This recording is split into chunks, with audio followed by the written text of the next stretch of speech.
Vous êtes viré, c'est définitif. Richard Hartwell a fait irruption dans mon bureau à 7 heures du matin, le visage rouge de colère, contrastant avec son costume italien impeccable. Hier soir, lors du dîner de charité de l'hôpital pour enfants, vous avez eu l'audace de flirter ouvertement avec ma femme. J'étais en train de classer des dossiers clients lorsque le mari de notre PDG a fait irruption dans mon espace comme une tornade de privilèges et de jalousie mal placée. Ses yeux bleus glacés me transperçaient comme si j'étais le pire des prédateurs. Quand Diana s'est approchée de votre bureau, vous vous êtes levé, vous lui avez fait ce sourire séducteur et vous avez même osé la saluer en mandarin. Il a pointé un doigt accusateur dans ma direction. Tu me prends pour un idiot? Je sais exactement ce que tu faisais. Je m'appelle Jake Morrison et, à 32 ans, je viens de découvrir que 3 années de dévouement total à cette entreprise ne signifiaient absolument rien face à l'ego blessé d'un homme riche et paranoïaque.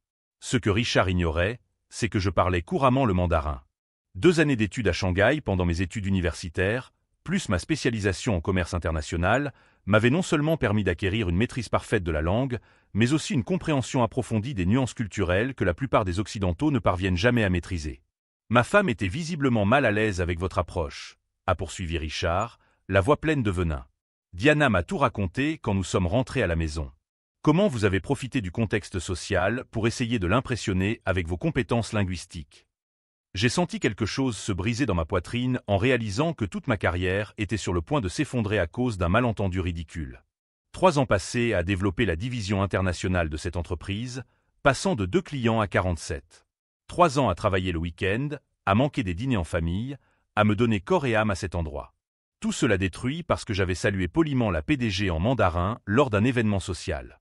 Elle m'a appelé en pleurs, mentit Richard effrontément, les poings serrés. Elle a dit que tu l'avais fait se sentir comme un objet, que c'était complètement inapproprié. Diana sera là dans 1 heure et tu auras vidé ton bureau avant le déjeuner. L'ironie de la situation était presque drôle. S'il avait su pourquoi je parlais si couramment le mandarin, la véritable raison pour laquelle Diana avait été si surprise hier soir. Mais Richard Hartwell était trop occupé à construire son récit de mari protecteur pour remarquer les détails qui comptaient vraiment. Il y a 8 mois, je naviguais sur des sites de tutorat indépendants à la recherche d'un revenu supplémentaire pour rembourser mes prêts étudiants. C'est alors que je suis tombé sur cette annonce sur Elite Academic Service, une plateforme réservée aux clients fortunés. Quelqu'un avait besoin de cours intensifs de mandarin 2 fois par semaine à domicile. La rémunération était extraordinaire, 3 cents $ par session. Aucun nom n'était indiqué, seulement une adresse dans le quartier le plus chic de la ville et des exigences très spécifiques. Discrétion totale, apparence professionnelle et confidentialité absolue. J'ai postulé sous mon nom de célibataire, Jake Peterson, plutôt que sous mon nom marital qui figurait sur tous mes documents professionnels. J'ai changé de coiffure, j'ai mis des lunettes que je ne porte pas habituellement et je me suis habillé de manière plus conservatrice que d'habitude. Si vous aimez cette histoire de trahison et de manipulation familiale, n'oubliez pas de vous abonner à la chaîne, car la suite va vous montrer comment un mensonge peut détruire bien plus qu'une simple carrière. Pendant que Richard continuait sa tirade furieuse sur mon comportement prétendument inapproprié, je gardais une expression neutre. Il ne se rendait pas compte que chaque mot qui sortait de sa bouche ne faisait que confirmer quelque chose que je soupçonnais depuis des semaines. Quelque chose qui ferait passer toute cette accusation ridicule pour un jeu d'enfant comparé à ce que j'étais sur le point de révéler. Ce que Richard Hartwell ne pouvait pas voir à travers son arrogance aveugle, c'était que Diana n'avait pas été mal à l'aise avec moi lors de l'événement. Elle avait été choquée. Choquée parce qu'elle avait reconnu ma voix. 10 mois plus tôt, lorsque j'avais répondu à cette annonce chez Elite Academic Service, l'appartement de luxe où j'avais été engagé comme tuteur se trouvait à Beacon Hill, le quartier le plus huppé de Boston. L'ascenseur privé s'était ouvert directement dans le penthouse, révélant des baies vitrées donnant sur toute la ville. « Vous devez être Jake », avait dit une voix féminine derrière moi. Lorsque je me suis retourné, une femme élégante d'une 40aine d'années m'a salué d'une poignée de main ferme. Des cheveux blonds parfaitement coiffés, des vêtements qui coûtaient plus cher que mon salaire mensuel et des yeux verts qui m'analysaient comme si j'étais un produit qu'elle envisageait d'acheter. « Je m'appelle Diana », dit-elle simplement. « J'ai besoin d'apprendre le mandarin pour mon travail. 6 mois pour être suffisamment à l'aise pour impressionner des investisseurs chinois. Vous pouvez le faire ?» Je ne savais pas que je parlais à Diana Hartwell, PDG de Hartwell Enterprises. Pour moi, elle n'était qu'une autre cliente riche qui surestimait considérablement la vitesse d'apprentissage des langues. 6 mois, c'est un délai très court, ai-je expliqué poliment. Le mandarin est l'une des langues les plus difficiles pour les locuteurs natifs de l'anglais. Le système tonal à lui seul nécessite. Je me fiche des difficultés, m'a-t-elle interrompu, avec cette arrogance naturelle de ceux qui ont toujours obtenu tout ce qu'ils voulaient, les yeux brillants. J'ai une présentation cruciale en mars devant des investisseurs de Pékin. Cette opportunité vaut 50 millions de dollars, et je ne vais pas la laisser passer parce que je ne sais pas communiquer correctement. Au cours des premières semaines, Diana s'est révélée être une élève frustrante. Elle voulait des résultats immédiats sans investir le temps nécessaire à la pratique. Elle interrompait constamment les cours pour répondre à des appels urgents liés à son travail, montrant clairement qu'elle me considérait comme un inconvénient nécessaire et non comme un professionnel. « Jake, apportez-moi un café la prochaine fois », m'a-t-elle ordonné avec désinvolture après notre 3e séance. Et passer par l'entrée de service. Je ne veux pas que mes voisins voient des professeurs entrer par le hall principal. J'avais besoin de ces 600 $ par semaine pour rembourser mes prêts étudiants, alors j'ai ravalé ma fierté et accepté ces conditions humiliantes. Mais chaque séance révélait davantage le vrai caractère de Diana Hartwell. Elle vivait dans un monde imaginaire où elle était une femme d'affaires internationale sophistiquée, se vantant constamment de son don pour les langues et de la façon dont elle impressionnait les gens lors de réceptions avec quelques phrases en mandarin. « Mon mari pense que je suis un génie », se vantait-elle lors d'une séance particulièrement difficile.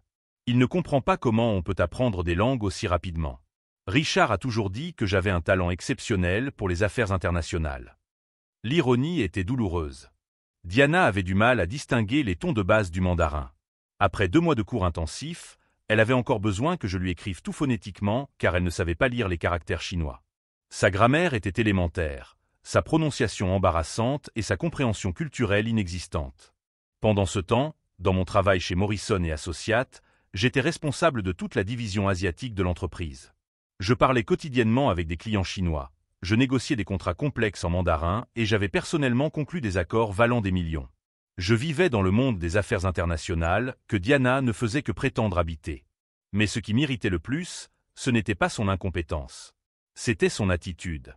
Tu devrais envisager de travailler pour une vraie entreprise au lieu de te contenter d'enseigner, m'avait-elle dit avec condescendance après une séance en décembre.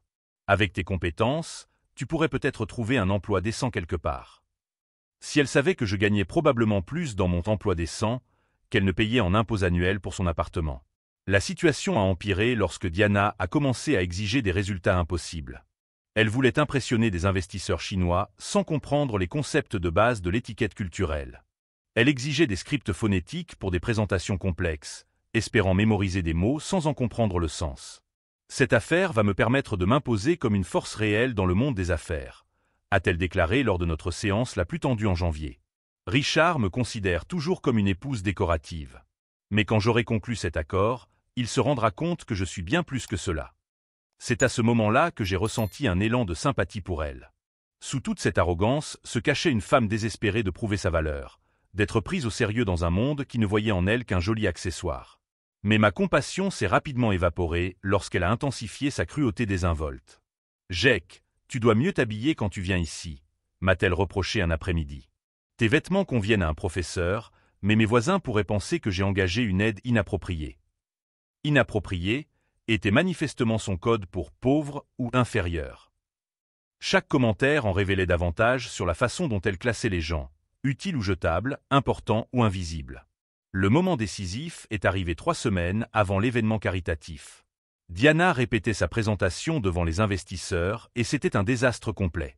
Elle ne se souvenait pas des termes commerciaux de base, confondait constamment « oui » et « non » et prononçait essentiellement des mots au hasard avec une confiance inébranlable. « Ça ne marche pas », lui ai-je dit gentiment. « Tu dois t'entraîner davantage sur les concepts fondamentaux avant de te lancer dans des présentations complexes. » Son visage est devenu rouge de colère. « Tu es en train de dire que je suis stupide. » Absolument pas.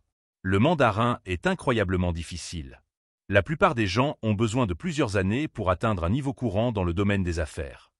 Je n'ai pas des années devant moi, s'est-elle emportée. Cette présentation est tout pour moi. C'est ma chance de prouver que j'ai ma place dans le monde des affaires, et pas seulement en tant qu'épouse trophée de quelqu'un. À ce moment-là, j'ai vu une réelle vulnérabilité transparaître derrière son masque d'arrogance. Pendant un bref instant, Diana n'était plus la femme d'affaires froide et calculatrice, mais une femme terrifiée à l'idée d'être perçue comme incompétente. Nous ferons des séances supplémentaires, lui ai-je promis. Je vais vous créer des scripts phonétiques pour toute votre présentation. Vous pourrez les mémoriser mot pour mot. Le soulagement sur son visage était évident. Pour la première fois depuis des mois, elle m'a dit « merci », comme si cela signifiait vraiment quelque chose. Au cours des 3 semaines suivantes, j'ai pratiquement réécrit toute sa présentation en mandarin phonétique. Nous avons répété pendant des heures jusqu'à ce qu'elle puisse tout réciter parfaitement, même si elle ne comprenait toujours pas ce qu'elle disait. J'ai créé des supports de secours, des phrases alternatives pour différents scénarios, et je l'ai même formée aux techniques de salutation appropriées et aux coutumes culturelles. Au cours de cette période intensive, Diana a commencé à me traiter un peu mieux. Pas comme une égale, mais au moins comme une employée précieuse plutôt que comme une aide jetable. Elle m'offrait des boissons, me posait des questions sur mon parcours, et disait même parfois « s'il vous plaît » et « merci ». « Vous êtes très doué pour ça », a-t-elle admis un soir. « Où avez-vous appris à parler aussi couramment ?» Je lui ai parlé de mes études à Shanghai, de mon diplôme en commerce, de mon travail sur les marchés internationaux. J'ai pris soin de ne pas mentionner le nom d'entreprise ou de détails spécifiques qui pourraient la relier à mon emploi de jour. « Impressionnant », a-t-elle dit, même si son ton suggérait qu'elle me considérait toujours comme une aide embauchée qui avait par hasard fait des études. « Vous devriez envisager de travailler pour une vraie entreprise plutôt que de vous contenter d'enseigner. » Si seulement elle savait. 2 semaines avant la présentation aux investisseurs, Diana avait enfin trouvé un rythme correct. Elle arrivait à prononcer tout son discours sans hésiter, à répondre aux questions basiques et même à tenir une conversation sur le temps ou les voyages. « Je vais être formidable », déclara-t-elle après notre dernière séance de répétition. Ces investisseurs ne sauront pas ce qui leur est arrivé. Cet accord va tout changer. Je souris et rangeai mes affaires. Vous avez travaillé très dur. Je suis sûr que tout se passera bien. C'est alors qu'elle fit la remarque qui allait me hanter par la suite. Vous savez, je participe à un gala de charité ce week-end.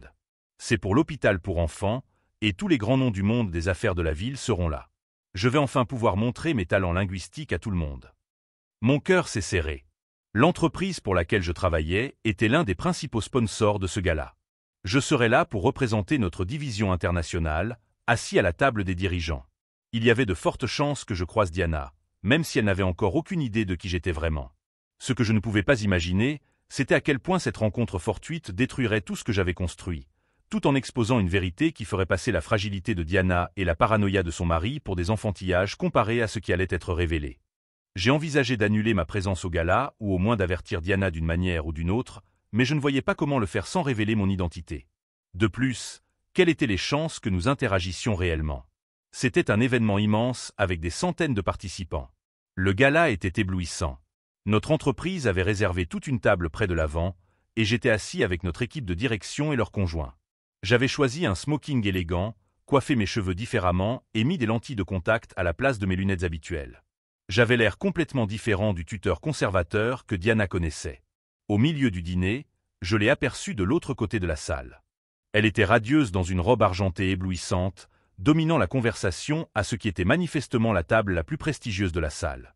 Elle était animée, gesticulant expressivement tout en parlant aux personnes autour d'elle. Même de loin, je pouvais voir qu'elle s'amusait énormément. C'est alors que je l'ai vue, l'homme assis à côté d'elle, qui lui faisait signe et lui souriait pendant qu'elle parlait. Mon sang s'est glacé lorsque je l'ai reconnue, comme si un train fou m'avait percuté. Diana était Diana Hartwell, la femme de notre PDG. La femme à qui j'enseignais depuis 8 mois était mariée à mon patron. J'ai passé le reste de la soirée dans un état second, touchant à peine à mon assiette, priant pour qu'elle ne me remarque pas. Lorsque le dessert a été servi, je me suis excusé pour aller aux toilettes, espérant éviter toute rencontre fortuite. Mais le destin en avait décidé autrement. Alors que je retournais à ma table, Diana marchait droit vers moi.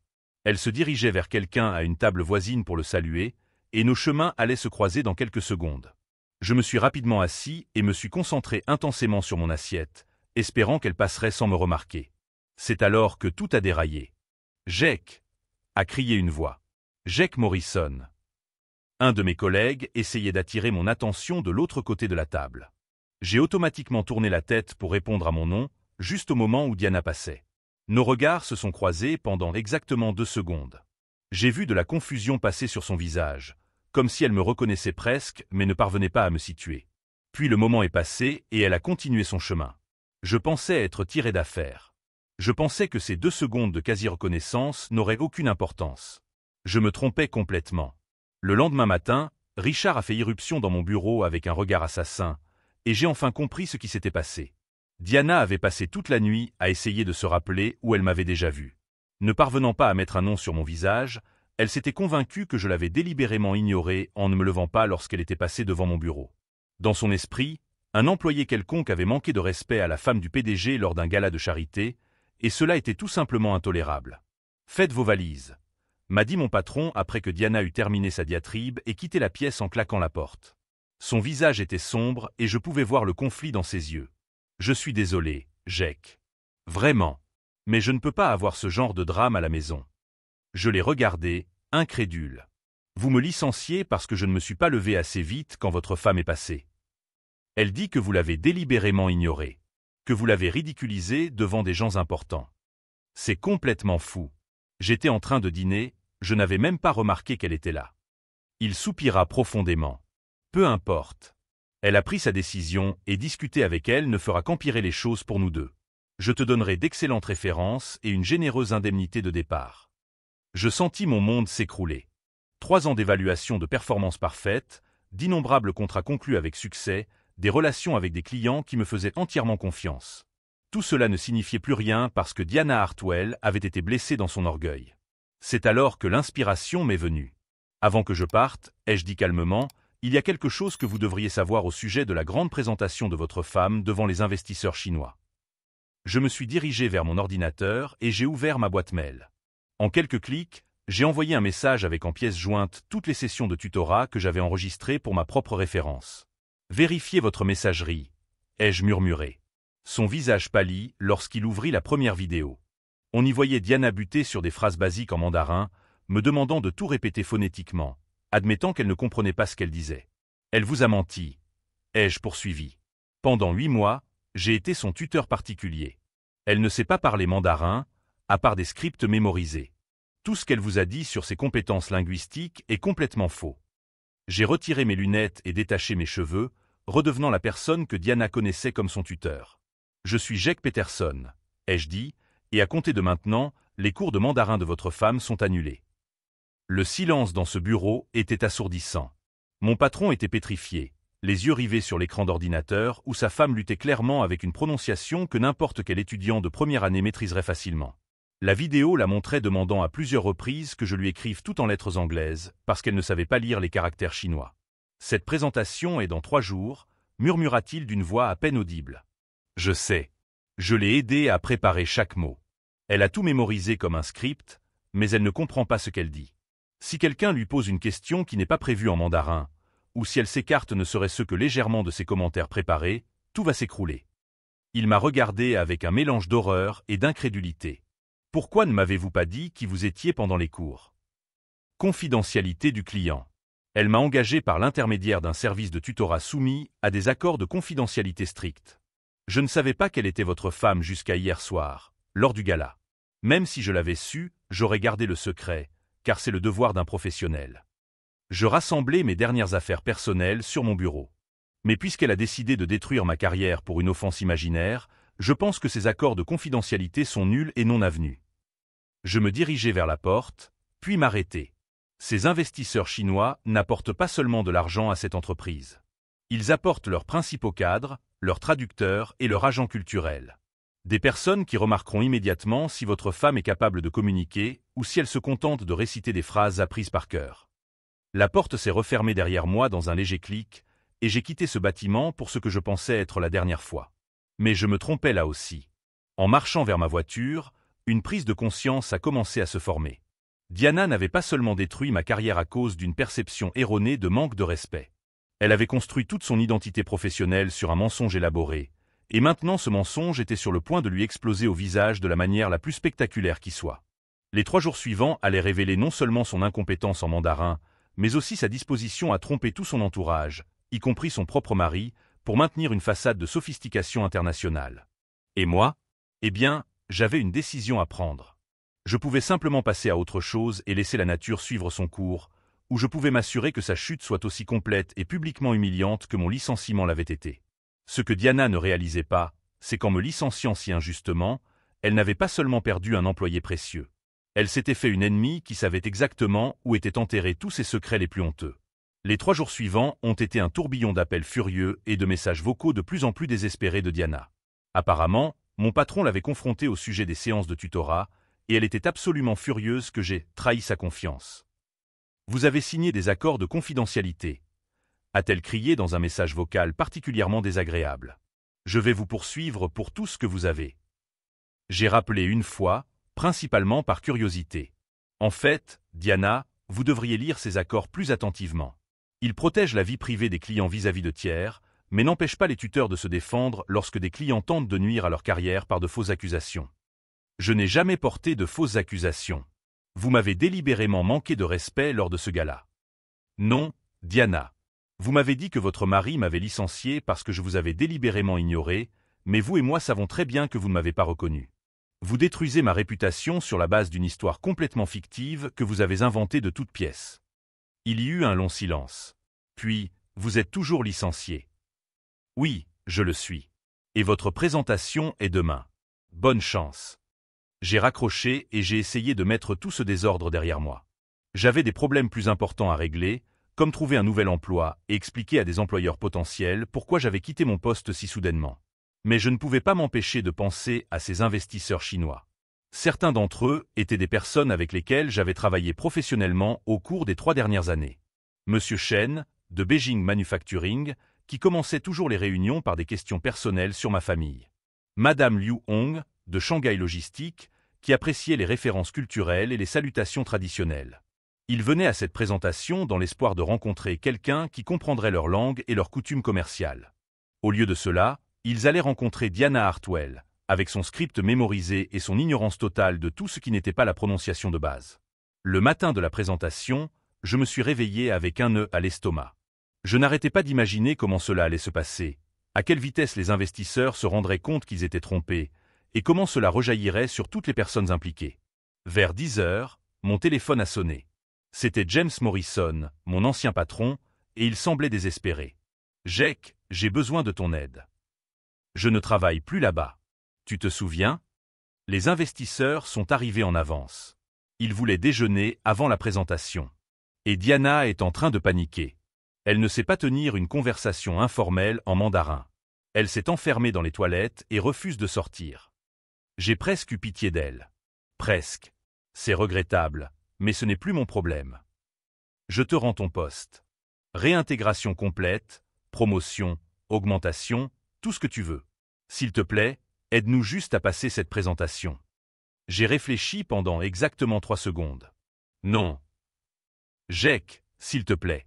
Ce contrat vaut 50 millions de dollars pour l'entreprise. S'il tombe à l'eau, nous devrons licencier la moitié de la division internationale. Cela m'a touché plus fort que je ne l'aurais cru. La division internationale n'était pas seulement mon travail.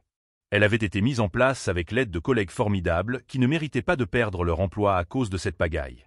Je vais t'accepter, ai-je finalement déclaré. Je viendrai en tant que consultant, une seule fois. Je vous aiderai pour la traduction pendant la présentation, mais je ne le fais pas pour sauver la réputation de Diana. Je le fais pour protéger les personnes qui travaillent encore ici. Merci. Merci beaucoup. Et James, après aujourd'hui, je ne veux plus jamais voir ni parler à votre femme. Je suis arrivé au bureau 45 minutes avant le début de la présentation. La salle de conférence principale avait été transformée en un impressionnant dispositif avec des écrans multimédia, des documents traduits et un service de restauration raffiné qui témoignait du respect pour la culture commerciale chinoise. Diana se tenait près des fenêtres, répétant ses remarques d'ouverture à voix basse. Elle était belle et professionnelle, mais je pouvais voir la terreur dans ses yeux. « Qu'est-ce qu'elle fait ici ?» a sifflé Diana à l'intention de son mari lorsqu'elle m'a vu entrer. « Elle aide à sauver ta présentation, » ai-je répondu calmement. « À moins que tu ne préfères t'occuper seul de la séance de questions-réponses. » Son visage pâlit. Nous savions tous les deux qu'elle ne savait pas gérer les questions imprévues. « D'accord, mais tu restes en retrait. C'est ma présentation, mon entreprise, mon moment. » Compris. Les investisseurs sont arrivés pile à l'heure, comme je m'y attendais. Monsieur Shen Wei m'a salué en mandarin et j'ai répondu de manière appropriée, me présentant comme le consultant qui l'accompagnait pour la présentation. Madame Liu Hong m'a interrogé sur mon expérience des marchés chinois, et nous avons eu une brève conversation agréable sur les relations commerciales. Je pouvais voir Diana observer notre échange avec une impatience croissante. Les investisseurs étaient clairement à l'aise avec moi, mais lorsqu'elle a tenté de se joindre à la conversation avec ses phrases rigides et répétées, leurs sourires polis sont devenus tendus. Nous devrions peut-être commencer la présentation officielle, a suggéré M. Shen en anglais, sentant clairement la gêne. Diana a pris place devant la salle et a lancé ses commentaires préparés. Je devais l'admettre, des mois de pratique avaient porté leurs fruits. Sa prononciation était correcte et elle a présenté le contenu mémorisé avec assurance. Les investisseurs ont écouté poliment, prenant des notes et acquiesçant de temps à autre. Tout se déroulait comme prévu.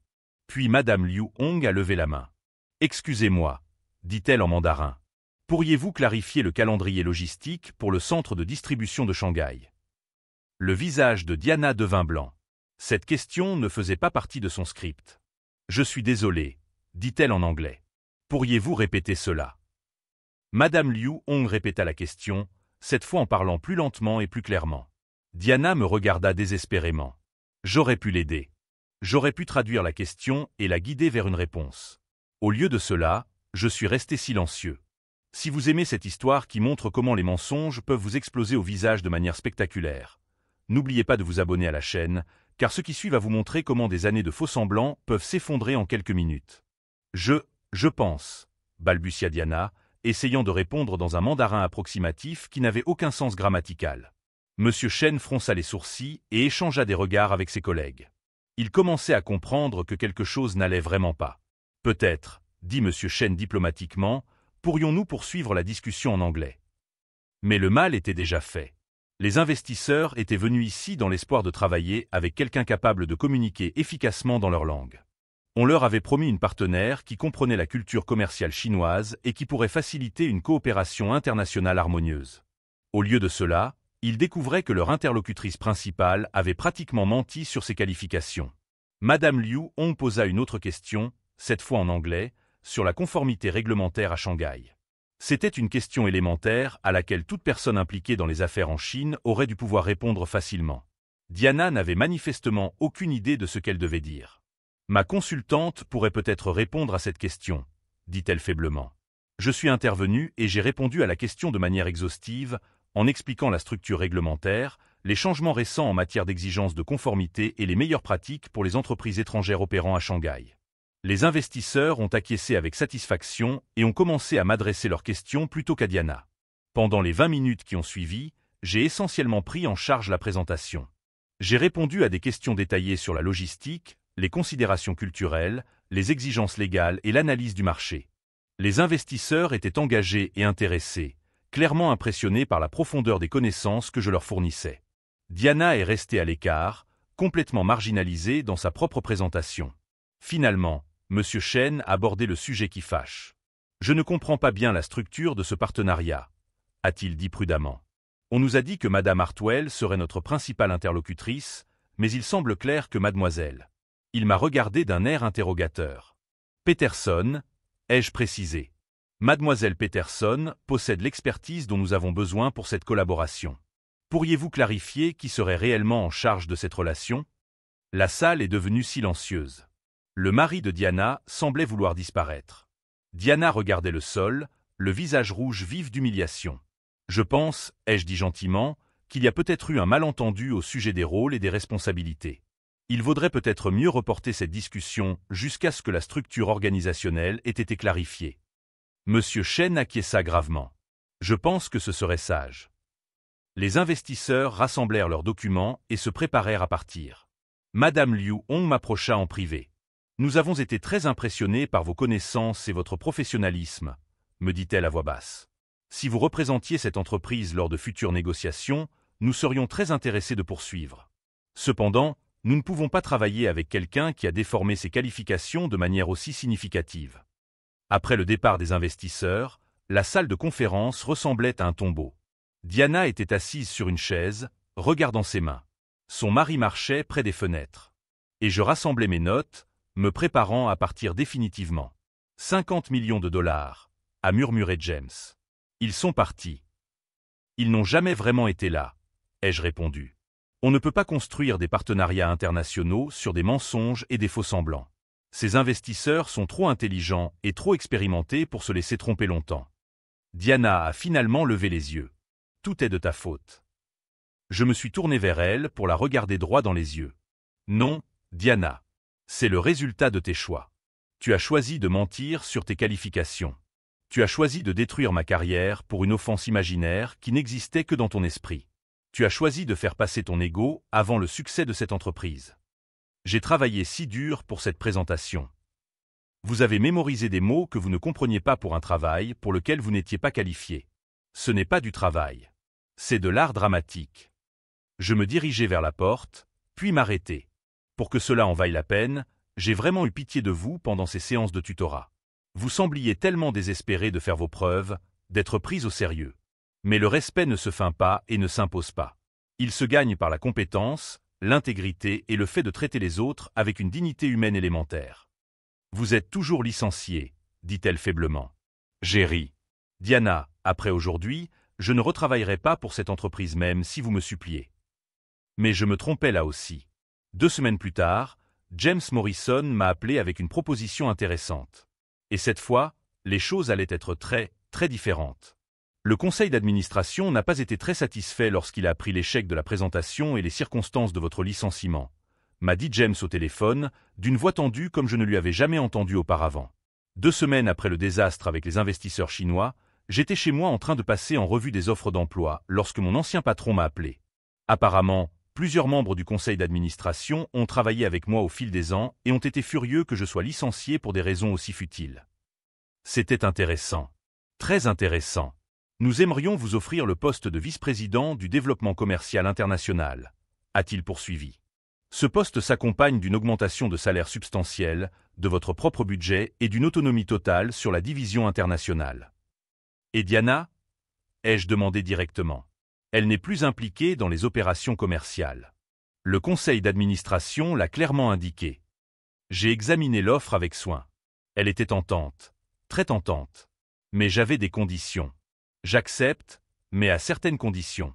Premièrement, je veux une garantie écrite que les membres de la famille des cadres ne peuvent pas s'immiscer dans les décisions relatives au personnel. Deuxièmement, je veux avoir le pouvoir de reconstruire la division internationale à ma façon, sans ingérence de quiconque. D'accord. Et troisièmement, je veux que la société présente des excuses officielles pour mon licenciement abusif dans mon dossier personnel. Absolument. 6 mois plus tard, j'avais complètement reconstruit la relation avec les investisseurs chinois et conclu avec succès l'accord que Diana avait détruit. Le partenariat de Shanghai valait 68 millions de dollars, soit plus que la proposition initiale, et avait ouvert de nouvelles opportunités dans toute l'Asie. Diana, quant à elle, était devenue une sorte de paria dans son cercle social. La nouvelle de sa présentation ratée et de ses compétences linguistiques inventées s'était rapidement répandue. Ceux-là même qui avaient autrefois été impressionnés par ses phrases en mandarin chuchotaient désormais sur sa malhonnêteté et son manque de jugement. J'ai entendu dire dans les couloirs qu'elle avait tenté de me faire porter le chapeau pour avoir saboté sa présentation, mais de nombreuses personnes avaient été témoins de ce qui s'était réellement passé. Les investisseurs eux-mêmes avaient clairement indiqué que le problème n'était pas la sabotage, mais l'incompétence déguisée en expertise. Le dernier acte de justice poétique est survenu 8 mois après cette présentation désastreuse. James Morrison est venu me voir avec une demande délicate. Le conseil d'administration envisage quelques changements dans la structure de direction, m'a-t-il dit avec précaution. Ils sont impressionnés par votre travail de reconstruction de la division internationale et se demandent si vous seriez intéressé par des responsabilités supplémentaires. Quel genre de responsabilités ? Ils envisagent de créer un nouveau poste, vice-président senior des opérations mondiales. Cela impliquerait de superviser toutes les activités internationales, y compris les partenariats, les acquisitions et la planification stratégique. J'ai souri. Cela semble être le genre de fonction qui nécessiterait de rendre compte directement au conseil d'administration. En effet. Et cela impliquerait sans doute un pouvoir décisionnel important sur l'orientation de la stratégie internationale de l'entreprise. C'est exact. J'accepte. 3 mois plus tard, j'ai été officiellement promu vice-président senior des opérations mondiales, devenant ainsi l'un des plus hauts dirigeants de l'entreprise. Mon bureau se trouvait 2 étages au-dessus de celui de James Morrison, et mon autorité s'étendait à tous les accords internationaux conclus par l'entreprise. Diana ne m'a plus jamais adressé la parole après cette présentation, ce qui était exactement ce que j'espérais. Mais j'ai entendu dire qu'elle avait commencé à prendre des cours d'espagnol avec un autre service de tutorat, probablement dans le but de se lancer dans une nouvelle carrière en tant qu'experte en commerce international. J'espérais que son nouveau tuteur serait plus patient que moi. L'ironie de la situation ne m'a pas échappé. Diana avait tenté de détruire ma carrière parce qu'elle estimait que je ne lui avais pas témoigné suffisamment de respect. Mais son comportement vindicatif avait fini par révéler ses mensonges, faire échouer ses ambitions commerciales et me valoir une promotion à un poste plus important qu'elle n'aurait jamais osé rêver. Parfois, l'univers a le sens de l'humour. Avec le recul, je me rends compte que ces 8 mois de tutorat m'ont appris quelque chose de précieux sur les personnes comme Diana. Elles sont tellement concentrées sur leur apparence qu'elles en oublient de devenir vraiment compétentes. Elles confondent performance et substance, arrogance et confiance, et droit et leadership. Mais le monde des affaires a une façon de finir par démasquer les faux-semblants. On ne peut feindre l'expertise que pendant un certain temps avant que la réalité ne nous rattrape. Et quand cela arrive, il vaut mieux espérer que les personnes que vous avez écrasées ne soient pas en position de vous écraser à leur tour. Mais notre histoire ne s'arrête pas là. Ce qui s'est passé ensuite prouverait que certaines personnes n'apprennent jamais de leurs erreurs, et que la véritable satisfaction vient parfois non seulement de voir les conséquences, mais aussi de regarder quelqu'un affronter la réalité de ses propres choix d'une manière qui transforme tout. 2 ans se sont écoulés depuis ce jour dévastateur où James Morrison m'a appelé pour me faire une proposition qui allait tout changer pour toujours. « Jake, il faut qu'on parle », m'a-t-il dit, d'une voix empreinte d'une urgence que je ne lui avais jamais entendue auparavant. Le conseil d'administration a découvert des choses troublantes au sujet de Diana et Richard. Apparemment, ma révélation de l'incompétence de Diana n'était que la partie émergée de l'iceberg. Un audit interne avait révélé qu'elle détournait des fonds de l'entreprise pour financer son train de vie luxueux, notamment ses cours particuliers et ses événements sociaux fastueux. Richard, quant à lui, s'était rendu complice en utilisant sa position de PDG pour approuver des consultations fictives qui ne profitaient qu'à ses relations personnelles. Le couple avait transformé l'entreprise en fonds personnels pendant plus de 3 ans.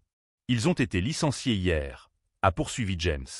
Richard a été contraint de démissionner et Diana fait l'objet de poursuites pénales pour détournement de fonds. L'ironie était délicieuse.